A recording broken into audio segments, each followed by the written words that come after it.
Good morning, everyone. Good evening, good afternoon, wherever you are, and welcome to this week's Weekly Energy Boost. My name is Elisheva, and I'm here with David, and we are talking today about altered states and ancient insights, drugs, plant medicine, and spirituality. I'm not sure we can cover all of those things in 30 minutes, but we're going to do our best.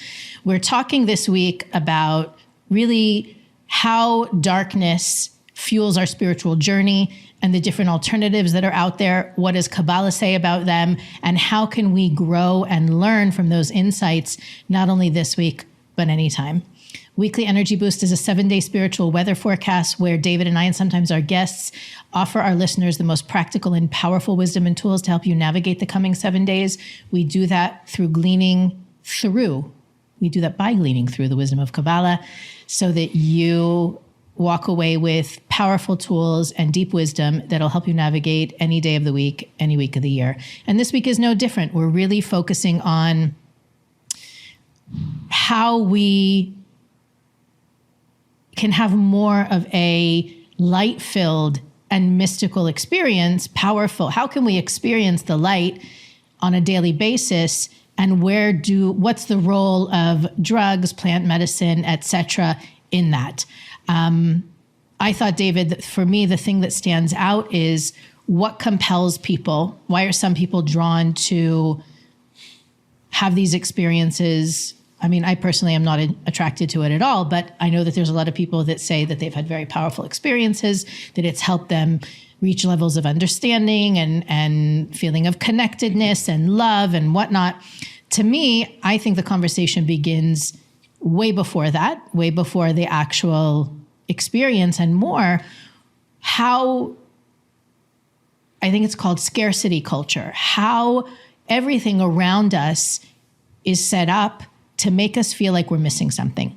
When you look at the media, marketing, everybody, it's so funny to think about it because we go through it so mindlessly, but you look at commercials today or ads in magazines, if people still look at them, ads on the internet, I guess, and everybody is gorgeous and thin, and their kitchens are white and sparkling, and everybody's looking lovingly into their eyes, and everybody's skipping on the beach in bikini. Like, suddenly unconsciously we look at those images. I'm thinking about one. It's actually quite funny. It's an ad for, I think it's the San Diego tourism or something. It's like promoting San Diego, and everybody is so gorgeous and so happy. And I'm thinking, have I ever gone on vacation and been that happy? It's not from a point of view of something is wrong with me, but the fact that their fulfillment, I can have that fulfillment if I drive to San Diego, but the fact that they're implying I don't have it, and that so much of sales today is set up in such a way to make me feel like I am missing something, and somebody sells the solution. Somebody sells the key to that. So why am I starting with that? Because I think that there is a perception that I cannot achieve my fullest potential on my own, that I don't have everything I need to be as enlightened and connected to the light force of the Creator as I can be. And I think that's where the conversation begins. Why is it that we feel we need external support, stimulus, chemicals to awaken something in us, which according to Kabbalah, we all have naturally? Yeah, and I think we need to acknowledge one thing, which is there are a lot of people on different sides of the aisle about this topic, and chemicals or drugs, recreational or not, there's a lot of different definitions out there. Like, for example, what about taking melatonin to sleep? Versus taking NyQuil, versus taking an Ambien, right? When does it stop? Let's have that conversation. Right? And it's a conversation. It's a conversation. So I think that there's so many different ways of looking at this, and it's not black and white. And everyone has a different perspective about it. So I think what's important is to focus on the framework of how energy works and allow people to make their own decisions. What the Kabbalists explain, which is always the most powerful thing, to kind of go back to what is the original explanation of how our universe operates and how energy operates.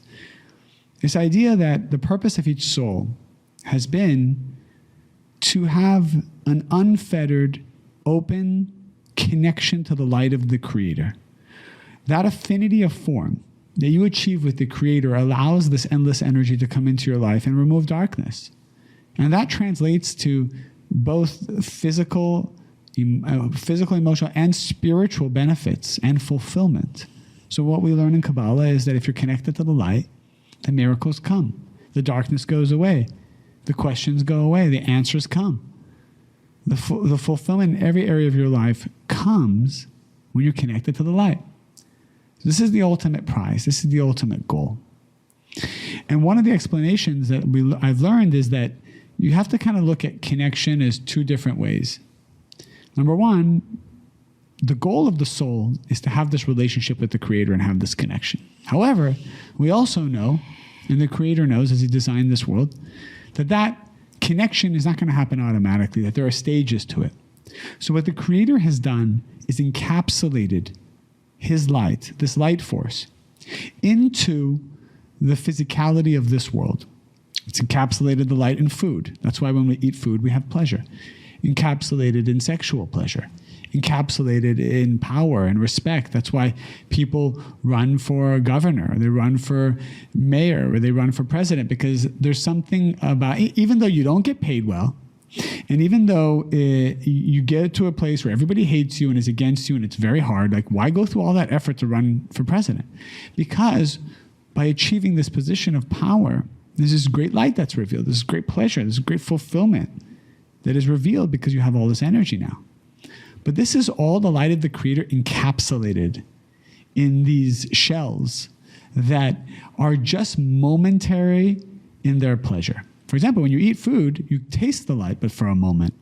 When you reach a place of power, or when you find true love, there is this revelation of light, but then the work begins. It's not like a light that just keeps coming constantly. And sexual pleasure is the same. It's a high, and then there's a low. So people who are chasing pleasures in this physical world, they're just jumping from one shell to another, one spark to another. Now, the Creator gave us these sparks to sustain us. But the analogy I like to use is like when you go to Costco and there's samples, you go to the sample booth, you eat a sample. But the purpose of eating the sample is that if you like what you tasted, you go and buy the full product. But what happens when you go to the sample station, you like the sample, and you ask for another sample? And in fact, you just stay there all day eating samples. All of a sudden, there's a shame that occurs, and everyone starts giving you a dirty look. And you need to wear a disguise to get the second sample. Yeah, then you start to need to hide, and you become inauthentic because you're trying to find a way to get more samples, but you don't want to pay for the main product. The full thing. The whole point of the samples was to lead you to the main product. But some people are just addicted to the sampling. They go to Costco, and they go from booth to booth eating samples and saying, that's my life, that's my fulfillment. But the fulfillment is much greater. And we do that in this physical world. We're just sampling the Creator.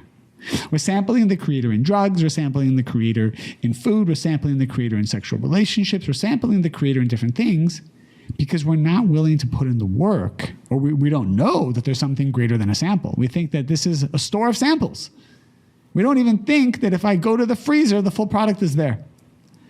So what I want to really establish for all of us is the great prize that exists. So the drug's good, drug's bad. Let's look at it as it's a sample. And I'm not saying that you need to sample it, but in everything in this world that you feel good about, or you gain pleasure or even enlightenment from, you have to know that that is just a small spark of what you can obtain without that physical modality. You need to know that it exists. You need to crave it. You need to pray for it. And as it says, whatever you ask for from the Creator comes. If you ask to get close to the Creator comes close to you. So this is the first, I wanted to establish just kind of how energy works in our world. It's not a good or bad. It's stepping stones to something that is ultimately greater. One of the reasons I think this conversation is challenging is because we don't have a definitive text that says this is good, this is not good, this is okay, this is not okay. There is very little in the wisdom of Kabbalah that is so black and white like that. And I think our tendency as human beings is to desire black and white, when in reality, everything is gray.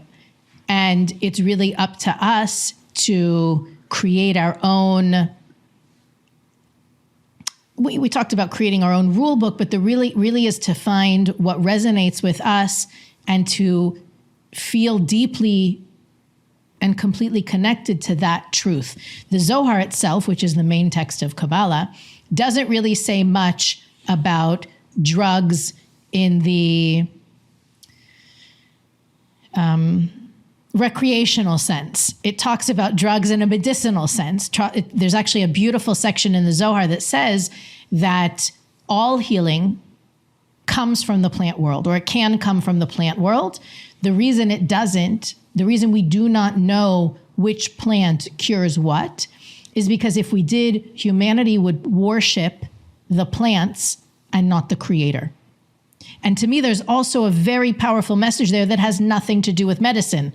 It's about the fact that we as human beings were like insects to the light, right? Literally, we're always looking for the new, shiny, exciting, cheaper, updated, upgraded. If we knew what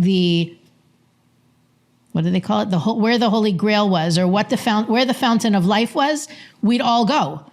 The reason we can't is because it would make us forget who we really are and what the purpose is, which is kind of what David was saying before, that we get so consumed with the samples, we forget what we were there shopping for. And so there is so much to be said about the value of medicine. And I think it's funny because we used to teach in our courses the whole idea that as we get closer to pain, my goodness, as we get closer to the end of pain and suffering, as our world transitions into a better place, there's going to be innovations in science and medicine. And we see it happening all the time, right? People who, diseases that would once cut a person's life short, now there are medicines and therapies and techniques that help extend a person's lifespan regardless. I mean, there are people who literally live with cancer for decades after their diagnosis, whereas before, right, and without those technologies, they would live a much shorter life. That's just an example. So we need to understand that there is a direct correlation between the elevation of humanity's consciousness and the resources that we're afforded. There is a direct correlation between the advancements in technology and the advancements in consciousness. However, the question always goes back to why are we doing it? And this is not just about drugs or Advil or, any time in our lives that we're looking for relief of some sort. And I do believe that a lot of this conversation revolves around relief. There's a lot of people that at the end of the day have something that they do or they partake in for relief from stress, from worry, from tension. Maybe, I know it's a funny thing to say, but I know people, and I think we all know people that have used different natural remedies for dealing with medical issues and challenges that maybe 50 years ago would be unheard of. The point is, anytime we do something, we always have to be connected to the why. What's my intention? Why am I doing this? And if we're honest with ourselves, a lot of the time it's to escape or it is for relief. And the constant accessing of that release valve, or I guess it could be a relief valve, doesn't get us closer to a solution, to long-term fulfillment. It's simply adding pressure to dealing with the actual challenge. Maybe there's challenges at home that we'd rather not deal with, so we have an escape valve. Maybe there's challenges at work that we have to decompress from, so we have our escape valve. We're not talking here about and maybe we should have put a little disclaimer in this episode. This episode does not replace medical care expertise, seeking professional advice. We're just simply sharing some of the underlying mindsets and consciousness that drive this conversation, the conversation around drugs and medicinal treatments. But the fact of the matter is, a lot of the pharmaceutical industry is really dependent on us feeling like we're broken or we're weak or we can't do it on our own. So I want to make it clear, we're not saying if a person needs to take insulin, they shouldn't take insulin because their body should produce it. No, the reason that insulin exists is so that people whose bodies are weak in, I don't know, the pancreas can overcome that. And the same as with mental health, literally any physical symptom or system. The point I'm trying to make, and I wish David would just interrupt me already, is that the body has its weaknesses or its challenges for a spiritual reason, but there's also solutions for those things. We're not talking about not taking medicine because we want to overcome it with spiritual measures. We're more talking about exploring alternative experiences with plant medicine or what have you, and inducing spiritual states versus things that are medically necessary. I hope that came out clearly. When people listen to us, I think at the end of the day, they're asking, tell me bottom line what I should do. And obviously it's never that black and white, but there is a bottom line here, which is the clarity of what you're looking for, of what to engage in or with in this physical world, comes from the absolute truth that you need a solid relationship with the Creator that is your primary relationship, not your secondary, but your primary. And what does that mean? What does that look like? Number one, do you know that the Creator exists and the Creator wants to speak with you and give you everything? Like, you need to know that. Even if you fake it, you need to know that it doesn't hurt you, it only serves you, and it opens up your vessel to receive. That's number one. Number two, prayer out loud, speaking out loud, as silly as that might seem, and as uncomfortable. You have to know it's uncomfortable only because we were conditioned since we were young or even past life that this is a religious ideal and it's something that is not for me. Speaking out loud is another way to energetically build a vessel for the light of the Creator to come in. That's how you build that relationship. I talk to so many people and they say, David, I've tried everything. I can't break through this. I can't break through that. I said, well, have you talked to the Creator? Oh, no, I haven't done that. They do it and within 2 days it opens up. So talking out loud for 1 minute, for 5 minutes, Can I interrupt for 1 you? hour. Yes. If you want to witness, how does that look in real life? The movie you need to see or the show you need to see? Fiddler on the Roof. Did you ever see it? I did not expect you to say that. I know you didn't. Did you ever see I it? haven't even seen it. Okay, so that's your homework It was like assignment. too religious for me at the time. So now I think you're ready. I think you're ready now, David. Basically, the main character spends the entire time talking to God, like as though he's a companion walking alongside him on the street.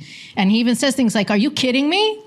But he's talking to God. Oh, that's nice. It's comical, but it really does illustrate this idea that the goal is for us to feel as close to the Creator as though he's our best buddy walking down the street with us on a Sunday afternoon. Continue. Okay. All right, beautiful. So that's the second thing, is having that conversation regularly, as much as possible, formal or informal. It does not matter. There are no rules to that. The third thing is what we teach in Kabbalah 1, which is affinity of form. You get close to something that you have affinity of form with. And we learn in the first class just the whole idea of pausing and not being reactive. When our desire for instant gratification comes up, when we have doubts and fears and lack, and then we want to respond to that lack in a way that makes us feel comfortable in the moment, what we're doing essentially is we're becoming unlike the Creator, because we know the Creator has no lack, has no fear, and is full, has no self-worth issues. The Creator is 100% solid. So when we're not solid, we have lack of affinity. Now, stuff comes up. That's natural. That's organic. That's not a bad thing. But it's how you respond and how you react to what comes up that will allow for a connection or a disconnection from the light of the Creator. So I would say those three things, first and foremost. And by the way, you know your relationship with the Creator is number one and not number two or number three when you're put in a difficult situation. When you're put in a difficult situation, what's your go-to? What is the way you solve problems? Is it by being manipulative? Is it by being controlling? Is it by leveraging your networking or your charisma? Or do you bully your way to a solution? Or do you take a pause and realize, hey, it's all about the light. It's all about the light of the Creator right now. That's how I'm going to solve my problem. That's how I'm going to get out of this situation.